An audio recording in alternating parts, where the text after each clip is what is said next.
EMP Series Revolution, Episode 17. Richie rode up into the mountains with Roger. They were headed for an old hunting cabin owned by Levi Connolly. Levi was already there waiting, as were Pastor and the rest of the group that made up the original Regional Board of Governors. They tied their horses off to the front and headed in.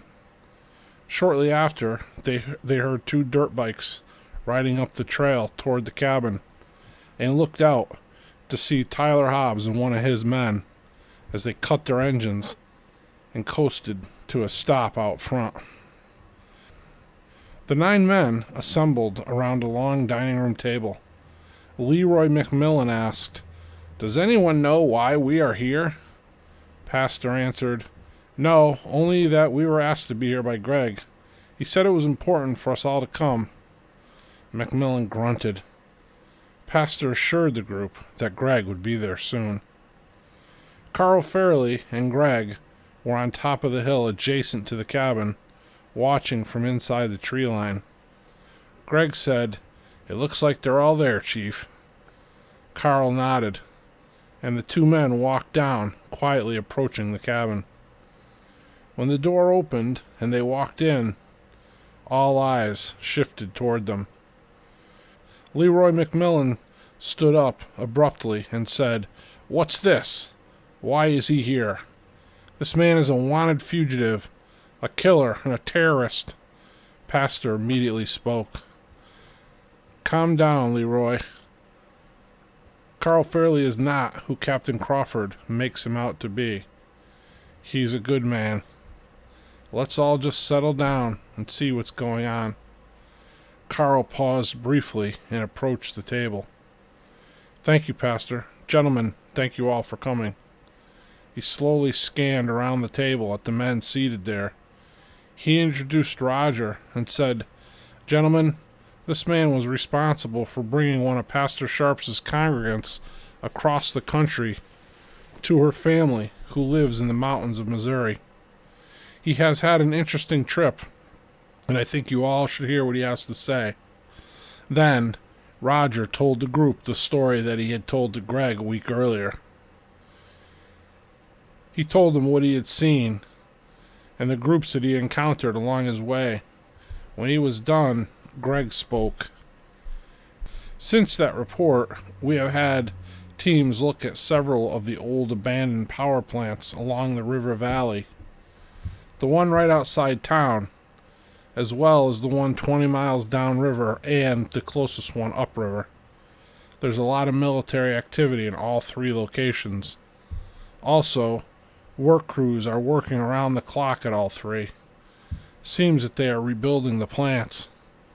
Carl spoke. "Mr. McMillan, I've asked you and the entire board here today because we still recognize this board as the governing body for this region. I want to give you all full disclosure on a few things, gentlemen. When Major Stillman was in command, I was working with a covert government agency that was investigating a ring of corruption in the military. We had been working on this case for a couple years, and it eventually led to Major Stillman a few months back. I had been associated with the group since after my last military deployment in the mid-90s. Several years ago, I retired from full-time active duty with the group, only acting in a support role, doing specialty stuff from time to time.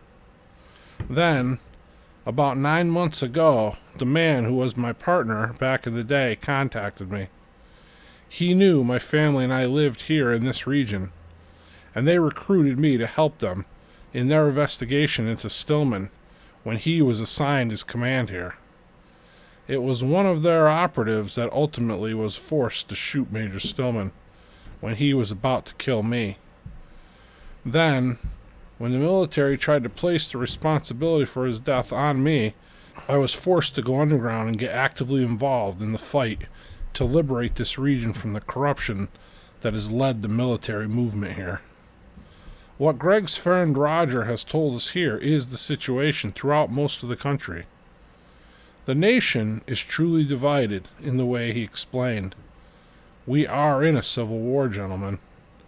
It's not only the power plants. They're here because of the railroad as well. They seek to control the resources that were an important part of this region's growth during the original Industrial Revolution. If they can get the power plants back online and control the flow of goods and personnel through the rail service, then they can effectively control this entire region and ultimately the whole state. After Stillman was killed, Captain Crawford stepped right into his place in the organization and picked up where he left off. Our investigation has led to several people up the line from Crawford, and the investigation is ongoing. I'm filling the board in with all this because things are going to heat up a bit.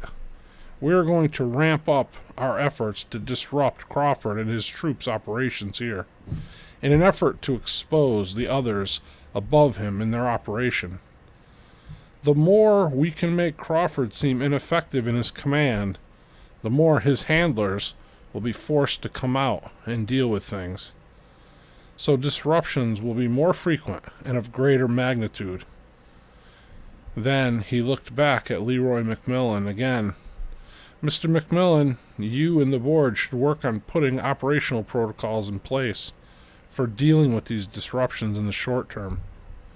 In the long term, make preparations for transitioning away from the military. We're going to need to apply pressure from every angle available to us. This is going to mean an active involvement from you and the board. We have to stay unified and tightly align our groups if we're going to be successful in ridding the region of Crawford and his thugs. McMillan asked Carl, "Well, what then? Someone else will just take his place, like he did when Stillman was killed." "No," said Carl. "That's why we're going to flush out the parties that are pulling his puppet strings. When we do, we will crush them and cease their existence. Then, either one of two possible scenarios will take place. Either a non-corrupt military command will be established, or, more likely, the military will abandon the region, and our elected Board of Governors will take control. The military is only here because Crawford and his bosses are controlling the narratives within the governor's office. The governor himself sought to end the martial law until a recent series of attacks. After those attacks, Captain Crawford and Congressman Ted Holmes convinced the governor to extend the martial law. We know that Congressman Holmes is part of the corrupt group, and we believe it extends above and beyond him as well. If we can take this faction down, then we believe the governor will see the truth and order the discontinuation of the martial law order. If and when that happens, control of the region will revert back to the Board of Governors, and we can move forward together in an effort to move this civil war in the right direction. That struggle will be an uphill one also, gentlemen. The Universalists that control the population centers may leave us alone for a while, but if we don't proceed offensively at that point, we will just be waiting to be overtaken by someone or something much worse than a corrupt military faction. Gentlemen, every possible scenario involves a struggle against a foe that's more powerful than ourselves. But if we lay down and roll over, what will we gain? A freedom that is hollow and false. Woodrow Wilson once said, "Liberty has never come from the government. Liberty has always come from the subjects of it." The history of liberty is a history of resistance. Gentlemen, if Mr. Wilson was correct, then if we want liberty, if we want freedom, nobody is going to provide it for us. Nobody is going to grant it unto us. We must take it. And I do plan to take it. And everyone else who plans to enjoy that freedom must stand and take it with me. The group started shouting cheers of freedom and pounding their fists on the table. Carl looked directly at Leroy McMillan, who stood silently paused. Then McMillan nodded his approval and acceptance at Carl and started pounding his fists on the table as well. After the group settled down, Leroy McMillan announced, "Gentlemen, we have our work cut out for us. The board will meet again in 3 days, at which time I want recommendations from all of you on how to proceed."